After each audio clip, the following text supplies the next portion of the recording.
What if I told you that you could double your market share in just 6 months? And not by pouring more money into the problem, but just by thinking about it a little differently. Well, that's exactly what one company pulled off, and their secret was asking a few simple but really powerful questions. Let's dig into how they did it. It's a great quote, right? And it's true. But here's the thing. The real trick isn't just finding a solution. It's about finding the right one. Because as we're about to see, jumping to the wrong conclusion can actually be way more damaging than having no solution at all. You know the feeling. We've all been there.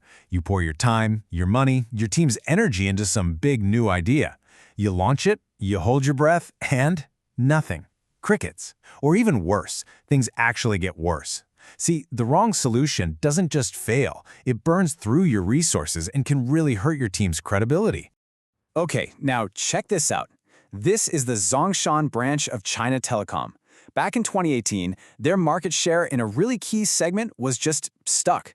But in only 6 months, it shot up from about 17% to over 25%. So how'd they do it? Spoiler alert, it wasn't a massive ad budget or a fancy new product. They did it by changing the way they thought. And this quote right here, this is the exact trap they managed to avoid.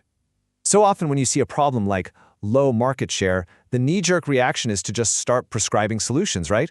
We need a new ad campaign. Let's slash our prices. But those are just guesses, and as we know, a bad guess can be incredibly expensive. So, how did they pull it off? Well, we're going to break down their 5-step method. We'll start with the common trap they dodged, then see how they diagnosed the problem before prescribing a solution, how they uncovered the real root cause, matched the right fixes, and finally, saw that incredible data-driven payoff. Okay, the whole idea behind their success is super simple, and it comes straight from medicine. A good doctor doesn't just hear you cough and immediately hand you a random pill. No, they diagnose the illness first, then they prescribe the cure. That's exactly what the China Telecom team did. They became doctors for their business. So their very first step was to find something called the action gap. And this is a crucial concept.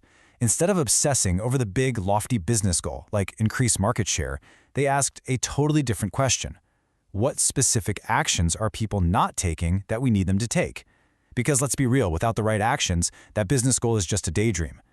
This slide just lays it out perfectly. The business gap was low market share. That's the symptom, like a fever. But the action gap, the actual disease, was a low, effective employee contact rate. Their sales teams were only successfully reaching 20% of the right people when their target was 50%. All of a sudden, the problem wasn't this big, vague thing anymore. It was specific. It was measurable. So they knew what was happening, a low contact rate, and that's a huge step forward. But the most important question was still hanging in the air. Why?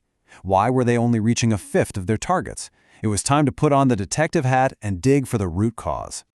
And you know, this is where so many great efforts just fall apart. You can correctly identify an action gap, but if you just guess the reason behind it, you're right back to square one, throwing solutions at the wall. You have to be systematic and move from what is happening to why it's happening. And this table basically shows their entire diagnostic path. It's so clean. They started with a symptom, low market share.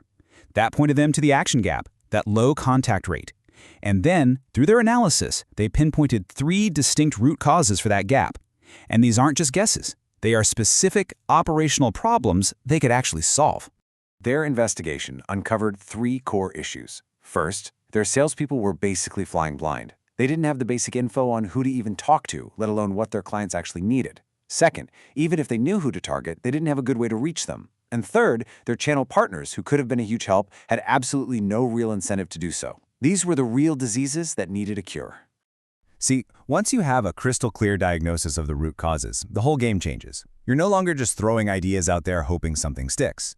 Now, picking the right solutions becomes this logical, systematic process of matching a specific cure to each specific illness. And they used a really clear 4-step framework. First, brainstorm potential ideas. Then, match those ideas directly to the root causes you found. From there, pick the ones that are going to give you the biggest bang for your buck. And finally, actually verify that the solution is working. It's a system that's designed to completely eliminate guesswork. And here's where they close the loop. For the lack of information problem, they built tools to help gather data. For the lack of channels, they opened up new ways to communicate. And for that lack of incentives, well, they created a new commission structure. See, each solution was a direct, targeted fix for a specific root cause. No fluff. So, after all that careful diagnosis and planning, the million-dollar question is, did it actually work? Okay, let's look at the payoff.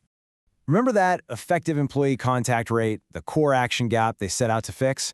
After they put their targeted solutions into action, it jumped from a measly 20% all the way up to 55%. I mean, just look at that. They didn't just nudge the metric up a little bit, they nearly tripled it. By focusing on the real underlying behavior, they created a massive, measurable change in how their whole team operated.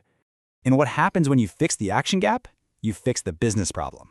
That huge jump in their contact rate directly drove their market share to over 25%. That's an improvement they hadn't seen in the previous 3 years combined.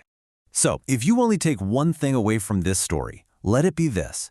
Resist that powerful urge to jump straight to solutions. Be the doctor. Find the symptom, identify the action gap, uncover the real root cause, and only then, do you prescribe the cure. So, as you head back to your work, I want you to ask yourself this. What's that persistent problem, that symptom you see every single day? And are you absolutely positive you're treating the actual disease? Or are you just slapping another bandage on the symptom? Finding that answer could be your next big breakthrough.